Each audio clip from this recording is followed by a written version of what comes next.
Hello everyone, my name is Chandan Singh and I am your English trainer. दोस्तों, अब तक मैंने पैसिव के 3 पार्ट्स बना दिए हैं फ्रेंड्स। अगर आपने वो सारे पार्ट्स नहीं देखे हैं तो आप इस वीडियो के डिस्क्रिप्शन बॉक्स में जाइए, वहां आपको एक लिस्ट मिलेगी, उस पर आप क्लिक करके वो सारे पैसिव के वीडियो देख सकते हैं फ्रेंड्स। और भी मेरे सारे वीडियोस आप देख सकते हैं।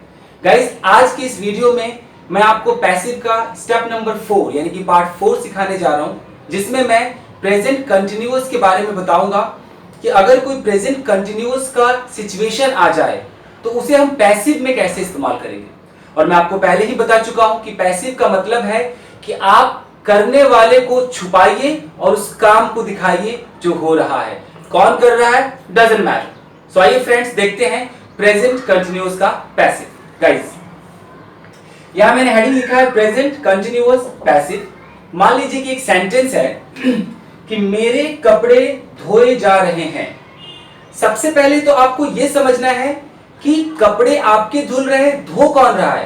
धोने वाला इस सेंटेंस में कहीं दिख नहीं रहा है, यानी कि जो काम को कर रहा है वो नहीं दिख रहा है, यानी कि सब्जेक्ट गायब है। सिर्फ क्या दिख रहा है, मेरे कपड़े, यानी कि ऑब्जेक्ट दिख रहा है। इट मींस कि ये पैसिव है। अगला क्वेश्चन है कि ये प्रेजेंट कंटिन्यूअस का पैसिव है या नहीं, ये कैसे पता चले। तो गाइस, सबको पता है कि जिस सेंटेंस में रहा रही आ जाए वो प्रेजेंट कंटिन्यूअस कहलाता है। रहा है, रही है, रहे हैं। तो आपका सेंटेंस अंत होगा कि मेरे कपड़े धोए जा रहे हैं, कोई भी काम किया जा रहा है। तो आइए गाइस, ये कैसे बनेगा, इसके स्ट्रक्चर को देखते हैं। सबसे पहले आपको शुरुआत करनी है फ्रेंड्स ऑब्जेक्ट से, क्योंकि इस तरह के सेंटेंसेस में सब्जेक्ट छुपा होता है या लास्ट में कहीं पर बाई लगाकर हम दिखा सकते हैं। तो हम सबसे पहले ऑब्जेक्ट उठाते हैं। अब इस ऑब्जेक्ट में अगर ये ऑब्जेक्ट आई है, अपने बारे में बात है, तो आप आई के साथ एम का इस्तेमाल करें। अगर मैं कोई सेंटेंस बोलूं कि मुझे टॉर्चर किया जा रहा है, टॉर्चर कौन कर रहा है, वो गायब है, सब्जेक्ट यानी कि पैसिव है, तो आई के साथ एम का इस्तेमाल होगा, आई एम। अगर यहां पर कोई आपका ऑब्जेक्ट थर्ड पर्सन के लिए है, जैसे उसे टॉर्चर किया जा रहा है, ही, शी, इट, किसी का नाम आपने ले लिया, तो उसके साथ आपको इज का इस्तेमाल करना है, थर्ड पर्सन सिंगुलर। और अगर ये है यू, वी, दे या कोई प्लूरल है, तो उसके साथ आपको आर का इस्तेमाल करना है, यानी कि थर्ड पर्सन सिंगुलर इज और जितने भी प्लूरल है वो आर। उसके बाद आपको यहां पर लगाना है बीइंग। जी हाँ दोस्तों, BEING, बीइंग। अगर आप ये बीइंग नहीं लगाएंगे तो ये प्रेजेंट कंटिन्यूअस का पैसिव नहीं माना जाएगा। तो आपको बीइंग का इस्तेमाल करना है और हर पैसिव में वर्ब हमेशा थर्ड फॉर्म में आता है फ्रेंड्स। तो ये तो आप रट लीजिए कि वर्ब की हमेशा थर्ड फॉर्म ही लगेगी। उसके बाद अगर आपको लगता है कि मुझे सब्जेक्ट भी दिखाना है तो आप बाई लगाकर सब्जेक्ट दिखा सकते हैं, ये ऑप्शनल है। कभी कभी ऐसा होता है, बट हमेशा आपको सेंटेंसेस ऐसे मिलेंगे जिसमें सब्जेक्ट्स नहीं दिखाने हैं। तो अगर दिखाना है तो बाई लगाइए, सब्जेक्ट दिखाइए, जैसे किसी के द्वारा। अब गाइस देखते हैं कि सेंटेंस कैसे हम ट्रांसलेट करेंगे। मेरे कपड़े धोए जा रहे हैं, मेरे कपड़े, इट मींस कि आप इसकी शुरुआत करेंगे इससे, मेरे कपड़े, ये आपका ऑब्जेक्ट है, तो इसे आप लिखिए माई, कपड़े हैं तो क्लोथ्स, माई क्लोथ्स। अब आप देखिए जो कपड़ा, ये कोई एक तो नहीं, कपड़े हैं ये, तो इसके लिए आपको आर का इस्तेमाल करना पड़ेगा फ्रेंड्स। तो यहां पर आप हेल्पिंग वर्ब लगाइए आर, फिर आपको बीइंग लगाना है, BEING, यहां लिखिए BEING।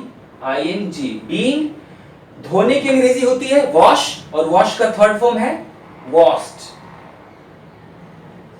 तो आपका सेंटेंस है my clothes are being washed, यानी कि मेरे कपड़े धोए जा रहे हैं। अगर ऐसा होता कि तुम्हारे कपड़े धुल रहे हैं, कौन धो रहा है पता नहीं, तो your clothes are being washed, Ram के कपड़े धुल रहे हैं, यानी कि Ram's clothes are being washed. एक और सेंटेंस देखते हैं फ्रेंड्स। खाना पकाया जा रहा है, कौन पका रहा है डजंट मैटर, खाना तो पक रहा है, ये हमारा पैसिव है। तो खाना यानी कि ये जो भोजन है, जो फूड है, तो आप इसे लिखिए फूड। फूड के साथ आपको इज का इस्तेमाल करना होगा, आर नहीं लग सकता है, तो फूड इज। फिर आप लगाइए BEING, being, food is being. और पकाने की इंग्लिश होती है कुक, और इसका थर्ड फॉर्म हो जाएगा cooked. Food is being cooked यानी कि खाना पकाया जा रहा है। एक और सेंटेंस देखते हैं, उसे नहीं पीटा जा रहा है। उसे यानी कि अगर कोई मर्द है तो ही, कोई फीमेल है तो शी। उसे नहीं पीटा जा रहा है। गाइस ये जो नहीं आ रहा है ये एक नेगेटिव है, और नेगेटिव है तो एम इज आर के बाद आप नॉट लगा सकते हैं फ्रेंड्स। नेगेटिव में NOT नॉट का इस्तेमाल करेंगे। तो उसे, अगर ये एक मेल है तो ही के साथ इज, और इज के साथ नेगेटिव में नॉट लगेगा। ही इज नॉट, उसके बाद लगाइए बीइंग, BEING, बीइंग। पीटने की इंग्लिश बीट, और उसका थर्ड फॉर्म बीटन। तो आपको यहां बोलना होगा बीटन, यानी कि he is not being beaten, उसे नहीं पीटा जा रहा है। एक और सेंटेंस देखते हैं, क्या उसे डांटा जा रहा है। ये एक इंटरोगेटिव सेंटेंस है। मुझे पता नहीं कि उसे डांटा जा रहा है या नहीं, तो मैं पूछ रहा हूं कि यार एक बात बताओ, क्या उसे डांटा जा रहा है। तो गाइस जब भी शुरुआत इस क्या से हो, यानी कि आप कंफर्म करना चाह रहे हो कि ऐसा किया भी जा रहा है या नहीं, तो गाइस इस हेल्पिंग वर्ब को सबसे पहले रख दीजिए। एम, इज, आर, सबसे पहले सेंटेंस की शुरुआत उससे कीजिए जो जिस पे सूट करेगा। जैसे क्या उसे मतलब ही, तो ही के साथ इज सूट करेगा, तो आप सेंटेंस की शुरुआत इज से कीजिए। इज ही, उसके बाद वही आपने सबसे पहले हेल्पिंग वर्ब डाला इज, फिर ऑब्जेक्ट डाला ही, फिर आपको बीइंग लगाना है, BEING। तो इज ही बीइंग। डांटने की इंग्लिश होती है स्कॉल्ड, और आप इसे थर्ड फॉर्म में स्कॉल्डेड बोलेंगे। तो ये हो जाएगा स्कॉल्डेड। क्वेश्चन मार्क लगाइए। इज ही बीइंग स्कॉल्डेड, क्या उसे डांटा जा रहा है। अगर मुझे बोलना है कि क्या उसे पीटा जा रहा है, तो इज ही बीइंग बीटन। क्या उसे पढ़ाया जा रहा है, इज ही बीइंग टॉट। क्या मुझे पढ़ाया जा रहा है, M I being taught.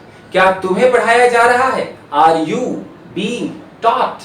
So guys interrogative में आप इज, आर, एम इनको सबसे पहले रखेंगे फ्रेंड्स। अब देखते हैं, मेरी इंसल्ट क्यों की जा रही है। क्यों, अगर बीच में आ जाए क्यों, कब, कहां, तो आपको इसकी इंग्लिश सबसे पहले रखनी है। तो क्यों की इंग्लिश क्या हो जाएगी, वाई। इसके बाद हेल्पिंग वर्ब या तो एम, इज या आर। तो आप देखिए कि मेरी इंसल्ट मतलब आई की बात हो रही है, तो आई के साथ एम का इस्तेमाल होता है। वाई एम आई, फिर लगाइए बीइंग, इंसल्ट की third form insulted. Why am I being insulted, मेरी इंसल्ट क्यों की जा रही है। सो गाइस आपको मैंने बताया कि अगर आपका सेंटेंस पॉजिटिव है तो ऑब्जेक्ट के बाद आप एम, इज, आर का इस्तेमाल करेंगे, बीइंग लगाएंगे, वर्ब की थर्ड फॉर्म लगाएंगे। अगर आपका सब्जेक्ट नेगेटिव है तो इस एम, इज, आर के तुरंत बाद आप नॉट लगा देंगे। और अगर आपका सब्जेक्ट इंटरोगेटिव है, जिसमें क्या से हम हिंदी में सेंटेंस उठाते हैं, तो इस एम, इज, आर को सबसे पहले रखेंगे, फिर ऑब्जेक्ट लगाएंगे। और अगर आपके सेंटेंस में कब, क्यों, कहां, कैसे, किसके साथ, कितने बजे, कितनी बार, इस तरह के क्वेश्चन वर्ड्स आ रहे हैं, तो सबसे पहले इन क्वेश्चन वर्ड को रखेंगे, फिर इज, एम, आर लगाएंगे, फिर ऑब्जेक्ट लगाएंगे। गाइस आई होप आप समझ रहे होंगे। मैं कुछ सेंटेंसेस बोलता हूं फ्रेंड्स, आप कृपया उसे देखिए कि कैसे ट्रांसलेट होता है। जैसे मुझे धमकाया जा रहा है, मुझे यानी कि आई से शुरुआत करेंगे। I am being threatened. इस कमरे को साफ किया जा रहा है। This room is being cleaned. मेरे कपड़े नहीं धुल रहे हैं। My cloth are not being washed. क्या तुम्हारे कपड़े धोए जा रहे हैं।